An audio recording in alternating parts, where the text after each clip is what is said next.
आपकी बात बात मुद्दे की। मैं दीपक सिंह कश्यप आज मैं ऐसे शख्सियत से मिलाऊंगा जो पूरे बिहार में नहीं पूरे हिंदुस्तान में परचम लहराया है और इन्होंने आज ऐसा काम कर रखा है, कर दिया है इन्होंने, जो बहुत ही अद्भुत अविश्वसनीय काम है। तो मैं इनसे जानना चाहूँगा, आज इन्होंने 100 बेड का निःशुल्क हॉस्पिटल का शिलान्यास किया है इन्होंने। मैं जानना चाहूँगा कि क्या क्या ऐसी चीज़ आई आपके दिमाग में जो ये इतनी बड़ी आपने कार्य कर दिया।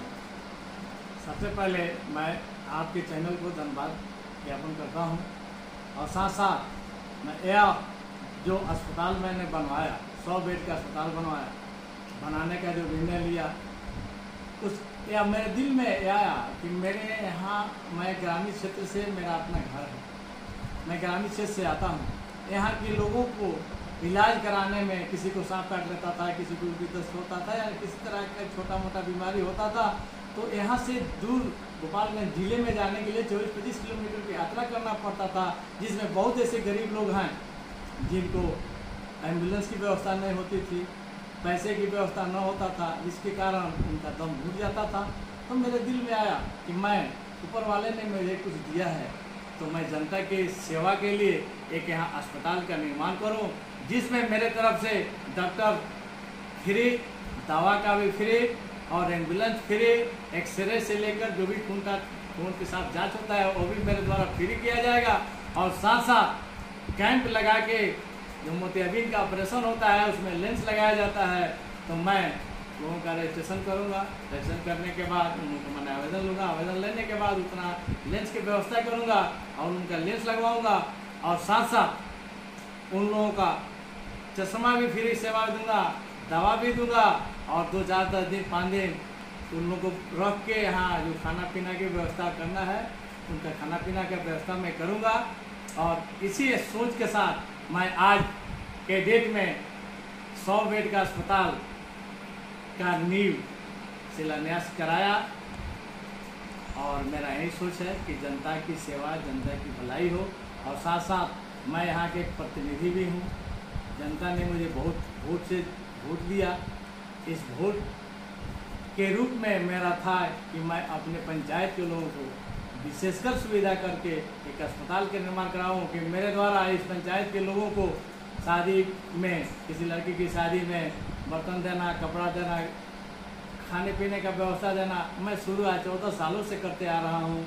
छठ में भी मेरे द्वारा साड़ी का वितरण किया जाता है, ठंडा में कमर का वितरण किया जाता है। और जो गरीब किस्म के लोग यहाँ मेरे पास आ जाते हैं तो मैं उन्हें खाली लौटने नहीं देता हूँ।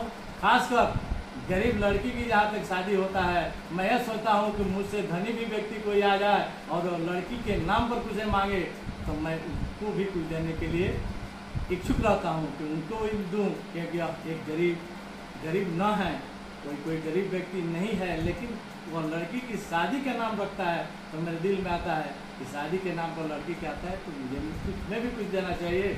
और इसी कड़ी में मेरे दिल में आया कि अस्पताल का निर्माण कराऊं और मैंने अस्पताल का निर्माण का आज नींव रखा। ये मुझे बहुत आनंद आ रहा है, खुशी आ रहा है कि मेरे ऐसे व्यक्ति इस तरह की सोच रखता है। यहाँ की जनता, यहाँ की बहुत उद्योगपति जो धनी मनी लोग हैं, इस तरह की सोच रखें और जनता की भलाई के लिए कुछ करें। तो मैं जैसे कि बता दूं, बिहार सरकार में जैसे स्वास्थ्य बिल्कुल जीरो है। जिस तरह मैं अपने जिले का देख लूँ, गोपालगंज जिले का देख लूँ या बरौली का सदर अस्पताल देख लूँ, बिल्कुल जीरो है। इस तरह का ख्याल रखना, जबकि हमारे जिले से 6 विधायक और 3 मिनिस्टर यानी कि 3 मंत्री हैं और 1 सांसद आलोक कुमार सुमन जी है। इन लोगों के दिमाग में भी ये चीज़ नहीं आया। हालांकि आपके क्षेत्र से जहाँ से आप बिलोंग करते हैं, एक से एक आध लोग हैं जिनके पास तो इतना पैसा है कि उनको पता ही नहीं कि उनके पास कितना पैसा है। लेकिन इस तरह का सोच रखने वाला, आपका जो ये कंस्ट्रक्शन है, जो ये बिल्डिंग बना रहे, कितने दिन में पूरी करेंगे? यह बिल्डिंग मेरा अपनी सोच है कि 1 साल के अंदर मैं इसको पूरा करूँ। लेकिन मेरा यह भी सोच है कि जनवरी जो 2022 में जनवरी आ रहा है, उसमें कम से कम हमारा 4 तला का जो बिल्डिंग है वो 9 बन के, अगर 1 तला 2 तला भी बनता है तो उतना ही मिले के मैं ओपीडी का काम शुरू कर दूं और जनता का सेवा शुरू कर दूं और धीरे धीरे 1 साल के अंदर इसको पूरा कर लूँ। मेरा अपना सोच है और ऊपर वाले की मर्जी। क्या ये कितने कितने बिल्डिंग का होगा, मतलब कितने ताला का होगा ये मकान आपका? 4 तल्ला का बिल्डिंग है, उसका नक्शा बना हुआ है, आपको बैनर पर देख सकते हैं, बैनर पर लगाया गया है, उसका नक्शा दिया गया है, डिजाइन दिया गया है। एम्बुलेंस भी आपने देखा होगा, वहाँ देखे होंगे। तो मैं एक और चीज़ जानना चाहूँगा कि जो डॉक्टर होंगे वहाँ के या अन्य स्टाफ होते हैं, जैसे कि सीटी स्कैन वगैरह, सब चीज़ की सुविधा लगाई जाएगी वहाँ? जी जी, वहाँ पर हम सबका मशीन सिटी स्कैन से लेके जो भी हमारा एक्सरे मशीन है उसका व्यवस्था हम लोग करने जा रहे हैं। और बिल्डिंग बनेगा, साथ साथ उसका भी हमारा प्रोजेक्ट है। हम लोगों का अपना लक्ष्य है कि लगभग 2.5 करोड़ रुपया हमारा इन्वेस्ट होगा बिल्डिंग बनाने में प्लस मशीन बैठाने में। इसके बाद अगर उससे भी बढ़ेगा तो हम लोग कोशिश करेंगे कि उससे भी उसको बैठाएँ। और डॉक्टर लोगों का हमारा है कि हम एक कंटेक्ट बेस पर डॉक्टर साहब को रखेंगे। जैसे हमारे डॉक्टर रमेश्वर सिंह जी जो हैं, उनसे भी हमको बात हुआ तो बोले कि चाचा जी, हमको चाचा कहते हैं, चाचा जी मैं एक दिन सप्ताह में आपके यहाँ भी टाइम दूंगा।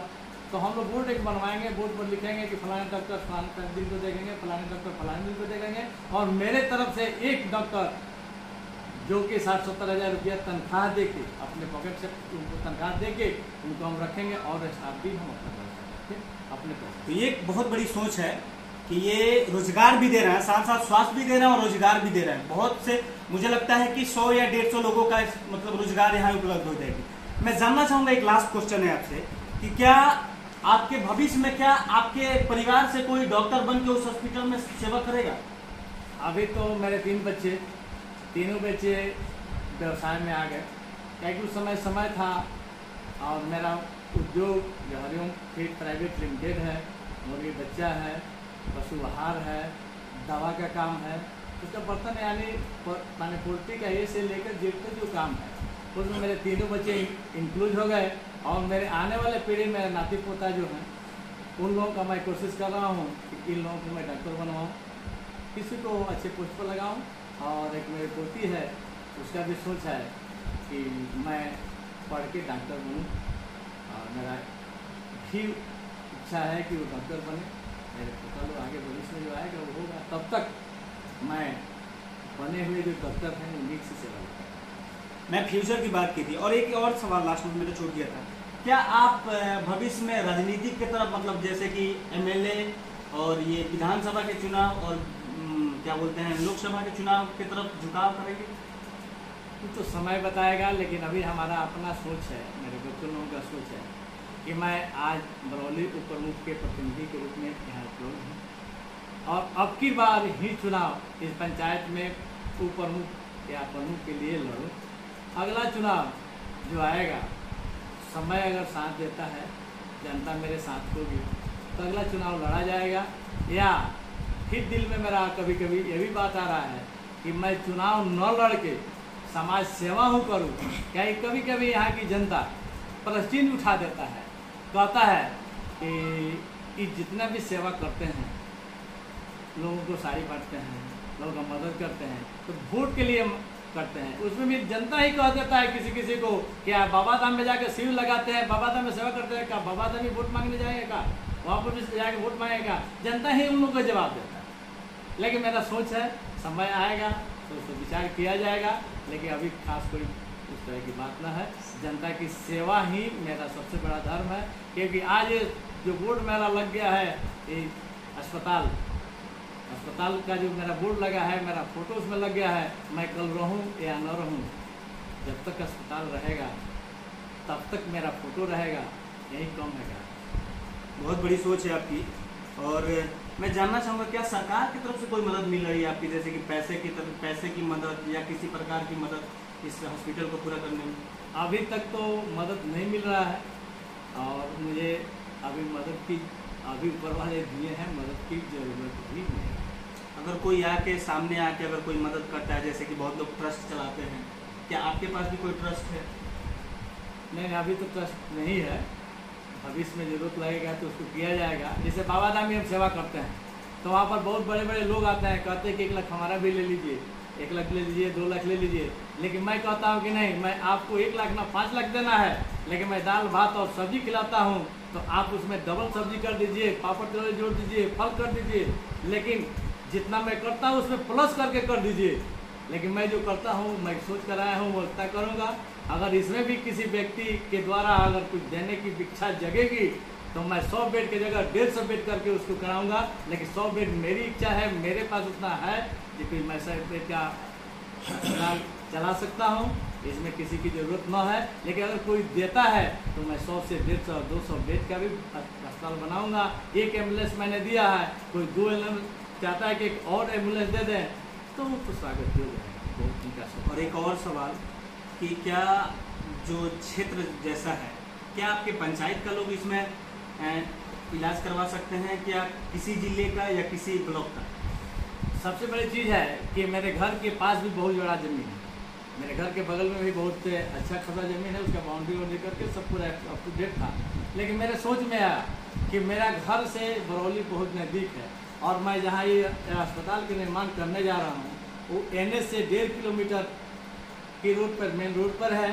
और उससे लाभान्वित हमारे पंचायत के साथ साथ, क्या कि आज के डेट में जो गरीब जनता जो नए टोला बसा हुआ है, बाहर के लोग आए हैं, सबसे ज़रूरत उन लोगों का है कि जो नए टोला के लोग हैं वो गरीब किस्म के ही अभी तक लोग आए हैं, उधर का उजड़ा हुआ व्यक्ति ही इधर आए हैं, तो गरीब भैया है।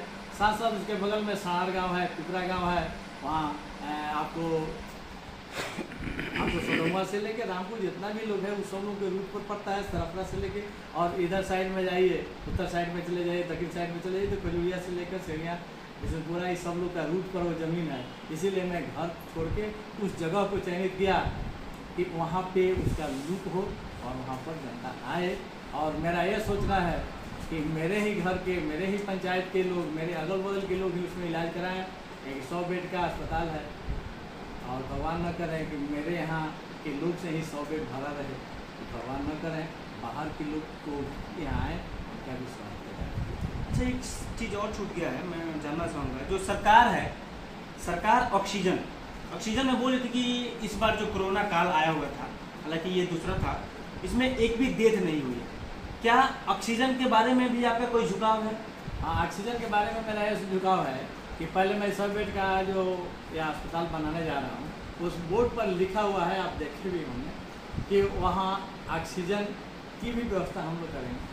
और साथ साथ मेरे अपने हरिओम किट प्राइवेट लिमिटेड जो कंपनी माझा में है, वहाँ भी लगभग 20-25 लाख रुपया में हमारा ऑक्सीजन का प्लांट बैठने वाला है, उसका भी विचार हम लोग बना लिए हैं।